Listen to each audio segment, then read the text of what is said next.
ಈ ಗಿಡದ ಹೆಸರು ಕೋಬ್ರಾ ಲಿಲ್ಲಿ ಅಂತ. ಇದು ದಕ್ಷಿಣ ಕನ್ನಡ ಜಿಲ್ಲೆ ಮತ್ತು ಕರಾವಳಿ ಪ್ರದೇಶದಲ್ಲೆಲ್ಲ ತೋಟದ ಬದಿಯಲ್ಲಿ ಮತ್ತು ಸ್ವಲ್ಪ ಕಾಡು ಅಗಿದೆ ಹೋಗಿರುವಲ್ಲಿ ಫ್ಲೋವಿಂಗು ನೆಲ ಡಿಸ್ಟರ್ಬೆನ್ಸ್ ಇದ್ದ ಹೋದಲ್ಲಿ ಬರುತ್ತೆ. ಇದೊಂದು ಕೆಲವು ಸ್ವಲ್ಪ ಊರ ಹೊರಗಡೆ ಎಲ್ಲ ಕಾಣುತ್ತಲ್ಲ ದಕ್ಷಿಣ ಕನ್ನಡದಲ್ಲೆಲ್ಲ, ಬೇರೆ ಕಡೆ ಕಮ್ಮಿ, ಮಲೆನಾಡಲ್ಲೂ ಜಾಸ್ತಿ ನೋಡಲಿಲ್ಲ ನಾನು.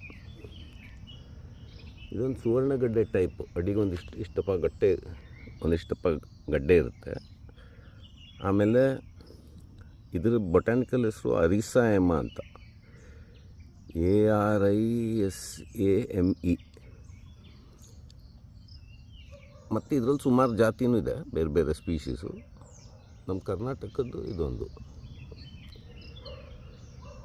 ಆಮೇಲೆ ಬೇಸಿಗೆಯಲ್ಲಿ